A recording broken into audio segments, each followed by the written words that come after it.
Good morning dear students एक बार फिर से चैप्टर नंबर 2 आपके सामने। आइए देखते हैं रिवीजन में हम इसमें क्या क्या चीजें पढ़ सकते हैं, क्या क्या सीख सकते हैं। स्टूडेंट्स, बिजनेस करने के लिए हमारे पास में कौन कौन से मोड्स हैं या कौन कौन से रास्ते हैं, कौन कौन से फॉर्म्स हैं ऑर्गेनाइजेशन की, हम वो इसमें सीखेंगे। हमारे पास बिजनेस करने के लिए 5 फॉर्म्स अवेलेबल हैं: sole proprietorship, joint Hindu family business, partnership, cooperative societies and joint stock company. Sole proprietor का मीनिंग है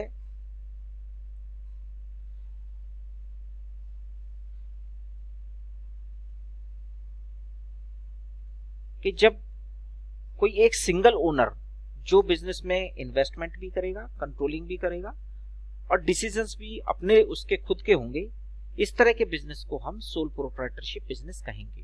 ठीक है, बात करते हैं इसके फीचर्स क्या है। इजी फॉर्मेशन एंड क्लोजर, आसानी से इसको बनाया जा सकता है और बंद भी किया जा सकता है।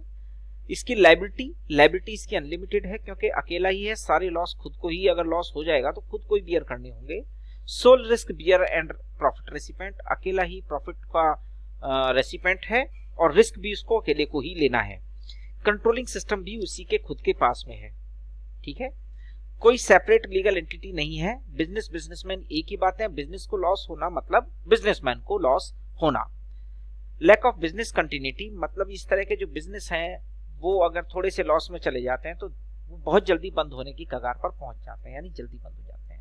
इसकी खास बात देखते हैं कि सोल प्रोप्राइटरशिप बिजनेस बहुत पॉपुलर है, फिर भी लोग इसको सबसे ज्यादा करते हैं। बहुत सारे रिस्क हैं और उसके बावजूद इसको सबसे ज्यादा लोग करते हैं। क्यों?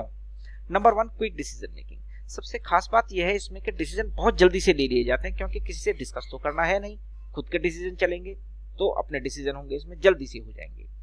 कॉन्फिडेंशियलिटी इन इंफॉर्मेशन, जो भी इंफॉर्मेशन है वो उसके खुद के पास रहेंगी, ना कोई पार्टनर है, ना कोई कुछ पूछने वाला है, ना कोई जानने वाला है, सारी इंफॉर्मेशन खुद रहेंगी, तो वो सारी इंफॉर्मेशन कॉन्फिडेंशियल इसमें होती है। ठीक है, नेक्स्ट है डायरेक्ट इंसेंटिव, जो भी प्रॉफिट मिलता है सीधा उसी को मिलता है, बीच में कोई डिस्ट्रीब्यूशन किसी तरह का इसमें नहीं है। जितना हार्ड वर्क करेगा उतना उसको प्रॉफिट मिलेगा। सेंस ऑफ अकम्प्लिशमेंट, बिजनेस में सेटिस्फेक्शन अगर उसको होता है, वो खूब मेहनत करता है, प्रॉफिट इंक्रीज होते हैं तो उसको खुद को सेटिस्फेक्शन होता है, तो इसमें उसे लगता है कि हाँ ये बिजनेस मैंने किया है और उसको सेटिस्फेक्शन होता है। इजी फॉर्मेशन एंड क्लोजर, बहुत आसानी से इसको बनाया जा सकता है और बंद भी किया जा सकता है। अब बात करते हैं लिमिटेशंस की। लिमिटेड रिसोर्सेज हैं क्योंकि अकेला आदमी पैसे लगाना है, उसको कितना लगा पाएगा, ज्यादा से ज्यादा कितने रिसोर्सेज इकट्ठे कर पाएगा, कितने काम कर पाएगा, तो अकेला जितना भी कर पाएगा वो बहुत थोड़ा सा ही होता है, बहुत ज्यादा नहीं होता, तो इसलिए उसके पास में जो भी रिसोर्सेज हैं वो लिमिटेड होते हैं। नेक्स्ट है limited life of business concern. इसकी प्रॉब्लम ये है कि जरा से लॉस में बिजनेस चला जाता है क्योंकि बिजनेस में जो भी लॉस होगा वो उसको खुद को बियर करना है, तो बहुत जल्दी वो थोड़ा होपलेस हो जाता है, बैंकरप्सी हो जाती है, इंसॉल्वेंट होने के चांसेस भी होते हैं, तो इसकी बिजनेस की जो लाइफ है वो बहुत कम होती है। अनलिमिटेड लायबिलिटी एक सबसे खास बात, क्योंकि जितना भी लॉस है खुद को ही बियर करना पड़ेगा अगर लॉस हो जाता है, तो इसकी लायबिलिटी अनलिमिटेड है, ये भी एक सबसे बड़ी प्रॉब्लम है। लिमिटेड मैनेजरियल एबिलिटी, ये जितने भी बिजनेसमैन होते हैं सोल प्रोप्राइटर, ये बहुत ज्यादा पढ़े लिखे नहीं होते या उनके पास मैनेजरियल स्किल नहीं होती कि प्रॉब्लम को, सिचुएशंस को कैसे हैंडल किया जाए, टेक्निकली कैसे हैंडल किया जाए, तो ये भी एक प्रॉब्लम इस बिजनेस की है। अब बात करते हैं जॉइंट हिंदू फैमिली बिजनेस की।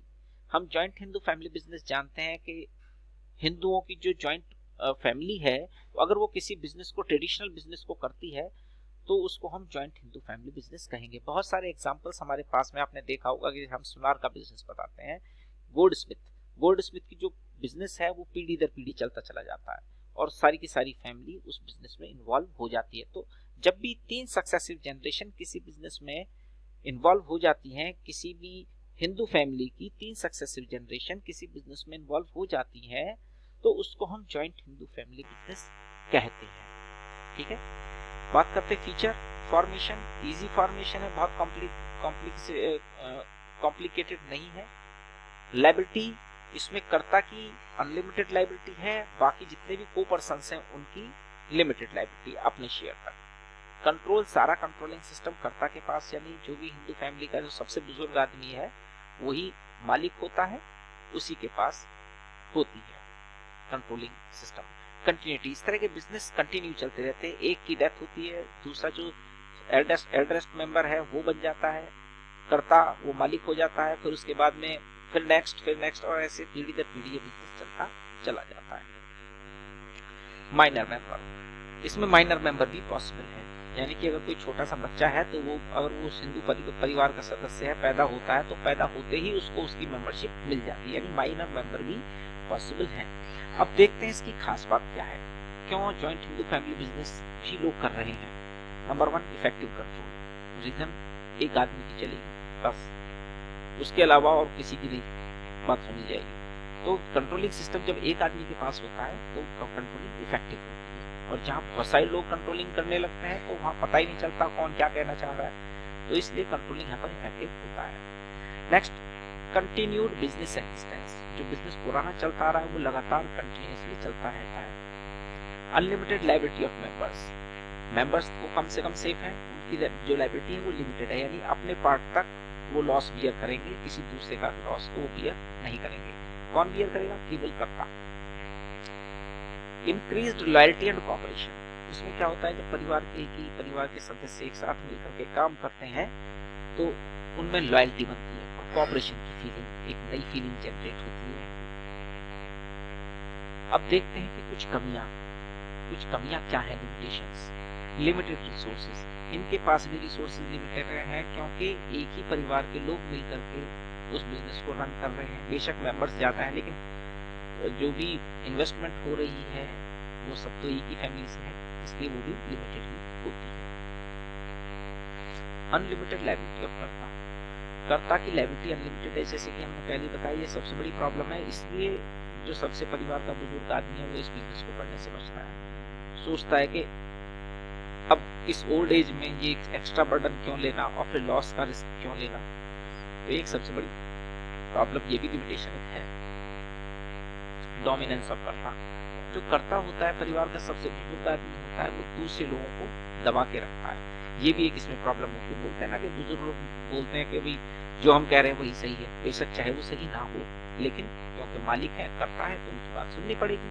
तो वहां पर वो उनका बिहेवियर जो वो डोमिनेटिंग बिहेवियर होता है, दूसरों को प्रेशराइज करने वाला, दबाने वाला बिहेवियर होता है। लिमिटेड मैनेजरियल स्किल, जितने भी बुजुर्ग लोग आप लोगों ने देखे होंगे ट्रेडिशनल सिस्टम से ये लोग बिजनेस को करते हैं, तो इनकी जो क्वालिटी है, जो ऑपरेशन मेथड है, वो सभी ट्रेडिशनल है, तो इनमें मैनेजरियल स्किल की कमी अक्सर देखने में आती है, मिलती है। तो स्टूडेंट्स, आज के रिवीजन में हमने सोल प्रोप्राइटरशिप बिजनेस और जॉइंट हिंदू फैमिली बिजनेस दो को स्टडी किया। नेक्स्ट वीडियो में हम बाकी के जो भी हमारी फॉर्म्स हैं उनको हम रिवीजन में लेके आएंगे। Okay, thank you.